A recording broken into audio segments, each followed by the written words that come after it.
Isang mapagpalang gabi po sa ating lahat.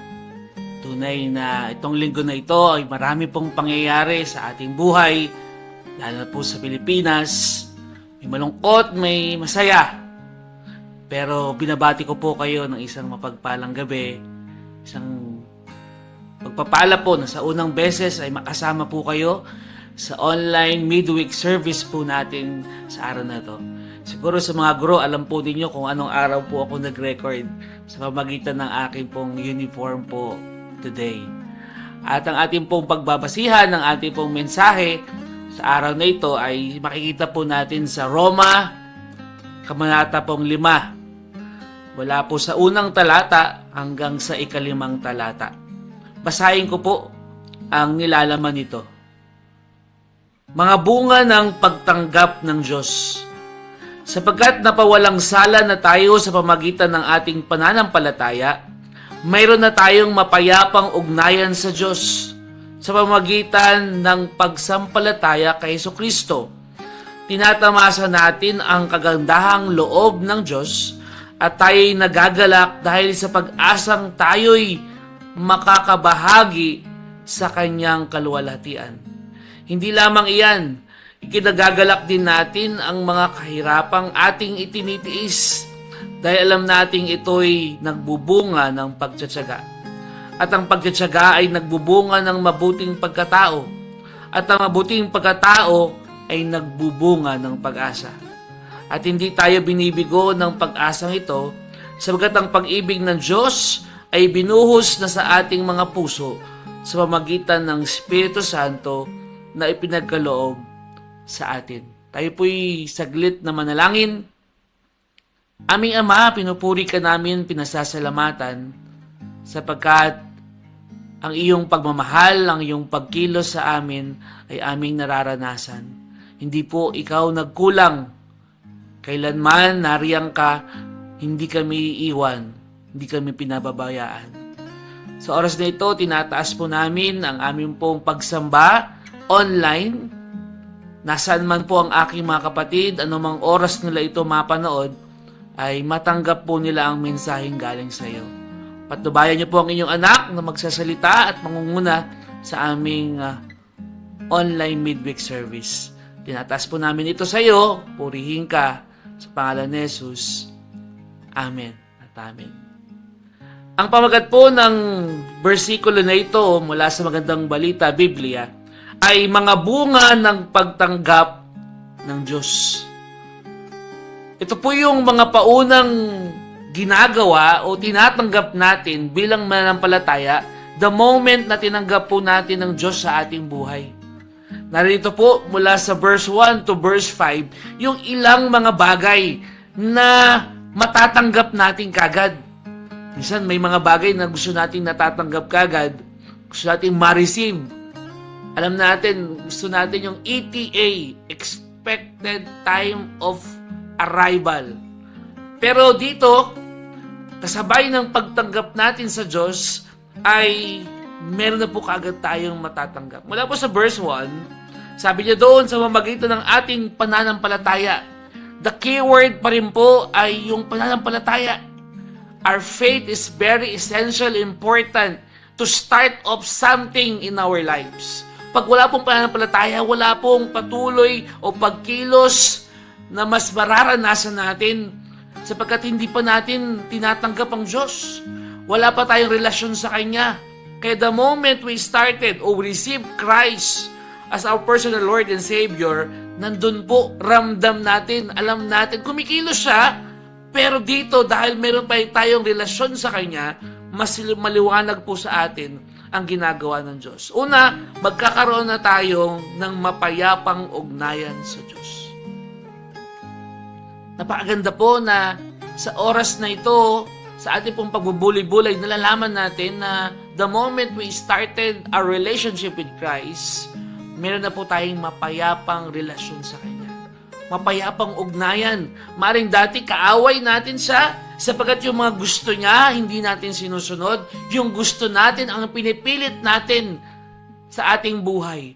Pero dahil sa pananampalataya, maganda ang ating ugnayan, mapayapa ang ating ugnayan. Hindi natin siya tinatakwil sa ating buhay. Hindi na tayo lumalayo sa Kanya. Atin nang sinusunod ang mga Kanyang kautusan.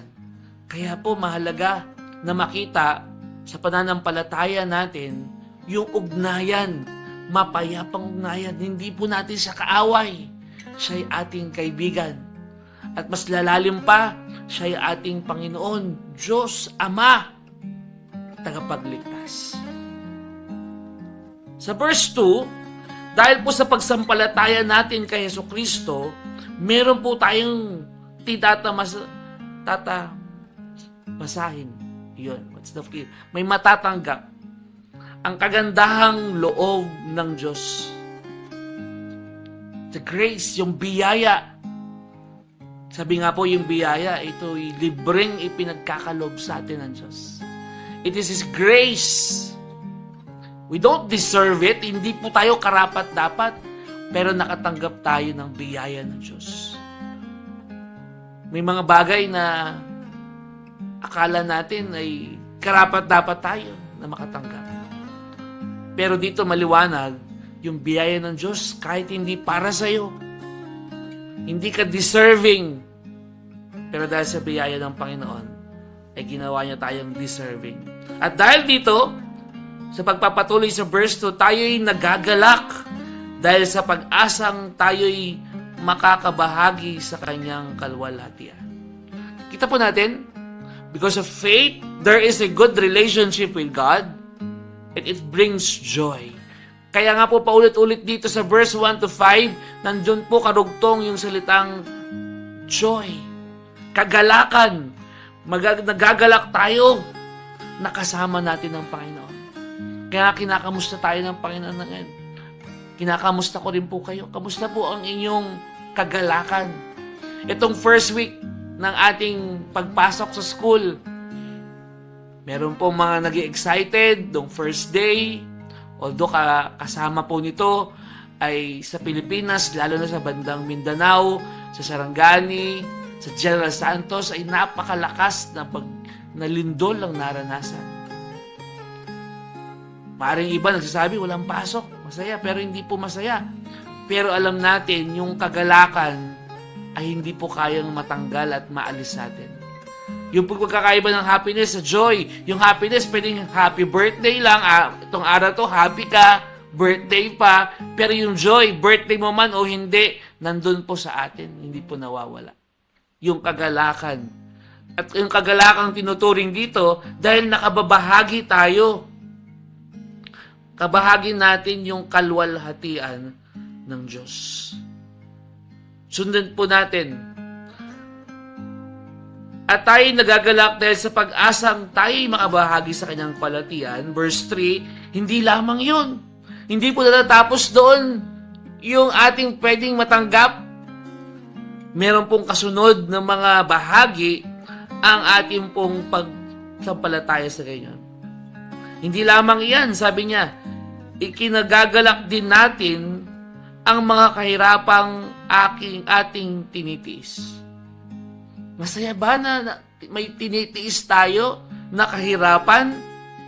Pero sumunod po, dahil alam natin na ito'y nagbubunga ng pagtsatsaga. Diba?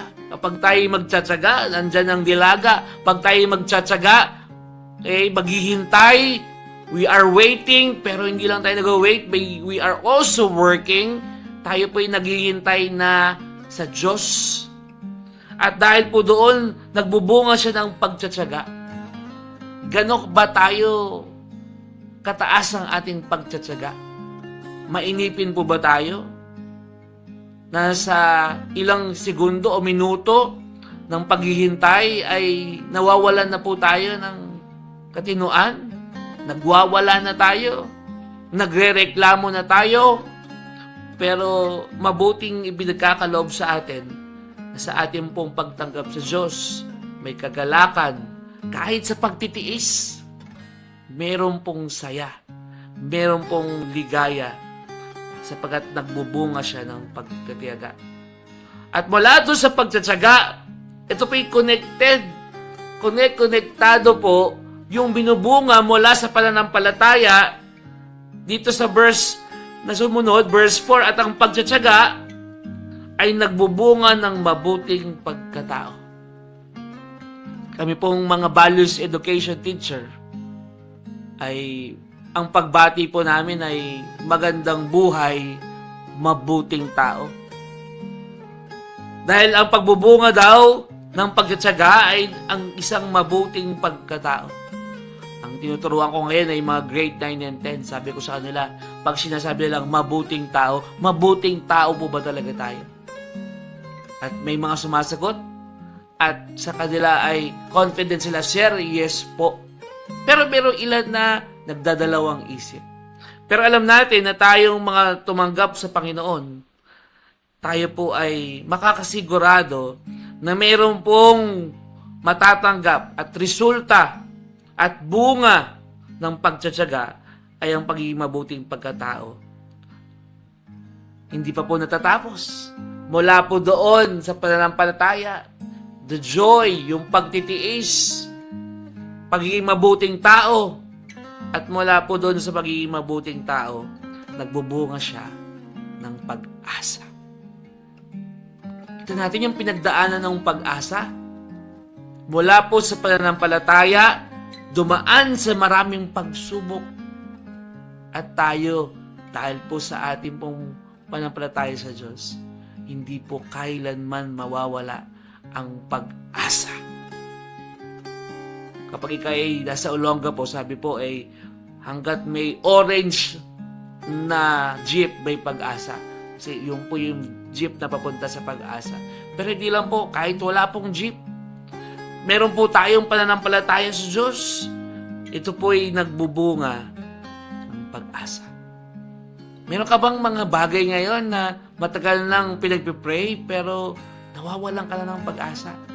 Doon po sa Old Testament na verse natin this week, makita natin yung verse tungkol sa pangako ng Diyos kay Abraham at kay Sarah na sila'y magkakaroon ng anak. Nung kinausap sila, itong si Sarah ay nakikinig. Nung sinabi ng Panginoon na magkakanak siya, ang reaksyon po, siya ay tumawa. Iniisip niya, tanda ko na. Parang nawala na siya ng pag-asa na doon sa pangako ng Diyos na sila ay magiging ama at ina ng pananampalataya. Pero tumawa siya. Pero hindi po nawala ng pag-asa. Kahit na matanda, kahit na baog, alam natin ang nangyari. Nagkaanak po sila. Hindi po nawala ng pag-asa. Pinagpipray po namin, maraming beses. No? Akala ko, ang pressure ng pagkakaroon ng anak ay doon lamang sa wala pang anak. May pressure din po pala kapag nakaisa ka palang anak at yung anak mo ay magna-9 pa lang po siya itong July. Pero may pressure na, kailan niyo ba susundan? Kailan ba masusundan si Zay? Pinag-pray po din namin po yun. Amin din, may pressure din pala na kahit na may anak ka na ng isa, pero may pressure na kailangan masundan. Sabi nga, yung magandang lahi, kailangan masundan. Pero kami umaasa, no, na meron pa po magiging kapatid. We're praying for it. Hindi po kami nawawala ng pag-asa. At hindi tayo binibigo ng pag-asang ito. Pagandang pag binabasa natin yung Biblia, hindi po tayo binibigo ng pag-asang ito. Sapagkat ang pag-ibig ng Diyos ay ibinuhos na sa ating mga puso sa pamagitan ng Espiritu Santo na ipinagkaloob sa atin. After the Pentecost, nung binuhos po, pinababa ang banal na Espiritu, ibinuhos niya sa atin, pinuno niya sa atin yung pag-ibig. At yung pag-ibig na yon, dahil sa pag-ibig natin sa Diyos, ay hindi po tayo mawawala ng pag-asa. Love never fails. It never gives up. Mga kapatid, sa gitna po ng nangyayari po sa ating pong bansa, sa gitna ng nangyayari sa politika, sa gobyerno, at tayong mga nasa simbahan, tayo po'y patuloy na mananalangin. Kaya po palagi po ang aking imbitasyon, eksaktong 9 ng gabi, manalangin po tayo. Sa saktong 9 ng gabi, magbasa tayo ng Biblia. Hindi man tayo physical na magkakasama, pero sa Espiritu, sa ating pananalangin, magkakasama po tayo. Mga kapatid, sa huling bahagi ng mensahe po ngayon, dadaan po tayo, dadako tayo sa panalangin. Kung meron po kayong panalangin, kung doon po sa ating pong online na ito, mag-message po kayo, pwede po kayong mag-chat, mag-comment, or mag-PM, isasama natin po sa panalangin. Kasama yung panalangin natin sa ating bansa, sa Mindanao, sa ating pong pag-aaral, sa ating pong gobyerno, isasama po natin sa Kanya. Sa Kanyang paglapit natin sa Kanya. Pwede ko po, ito po yung mga bunga ng pagtanggap natin sa Diyos. Tayo po yung manalangin. Aming Ama, salamat po sapagkat Ikaw ang tumawag sa amin. Ikaw ang unang nagmahal sa amin.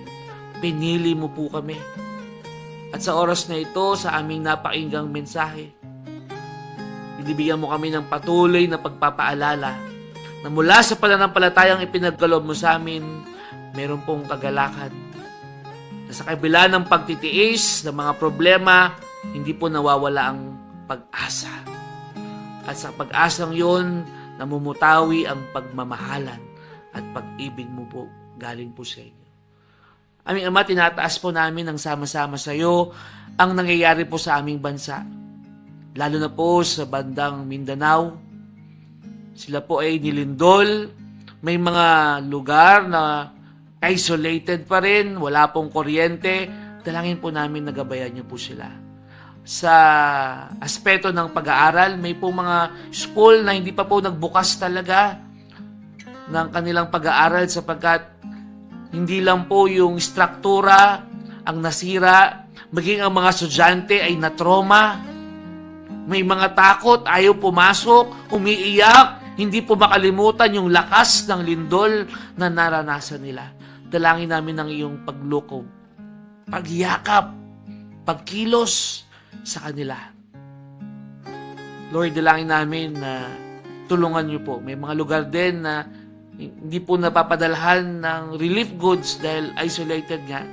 Tulungan pong makaabot at yung pagpapatayo muli mula sa pagkalugmok, pag-aayos. Salamat po sa mga taong mga tumutulong, nag-aabot ng kanilang mga donations. Salamat po, may mga hinalal ka ng mga sa gobyerno na tumutulong, lumalapit.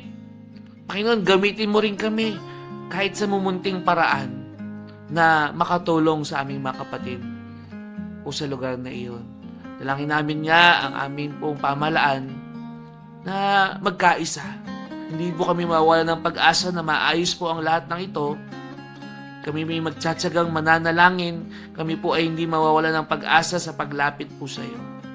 Lord, ang aming pong iglesia, Castillas Methodist Church, we continue to lead it to you, God, your plans, mga plano mo sa aming pong iglesia, wala po sa aming mga manggagawa, ang aming pastor, Pastor Roger, Pastor Jaja, ang aming diakonisa, si Teacher Casey. Ang aming mga leader, Laigo, na iyong ginagamit sa iba't ibang ministeryo. Ang aming paaralan, ang Castilleos Others Gate Learning Center Incorporated will also continue to bless. Lord, magtatapos man ang aming pong pagsambang online ngayon, magtatapos man kami sa salitang amin, pero po hindi magtatapos ang pagmamahal, pagkilos mo, paglukob mo sa amin. Salamat po muli sa teknolohiya ng internet, Facebook, sapagkat dahil po rito, magkakahiwalay man kami, wala man kami dito mismo sa loob ng simbahan, ay nakakasama kami sa pananambahan. Lord, salamat po muli. Itinataas namin ang aming pagpupuri, pagpapasalamat sa tanging pangalan ni Jesus. Amen at amen.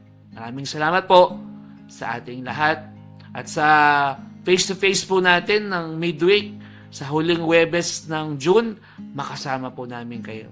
God bless po sa ating lahat.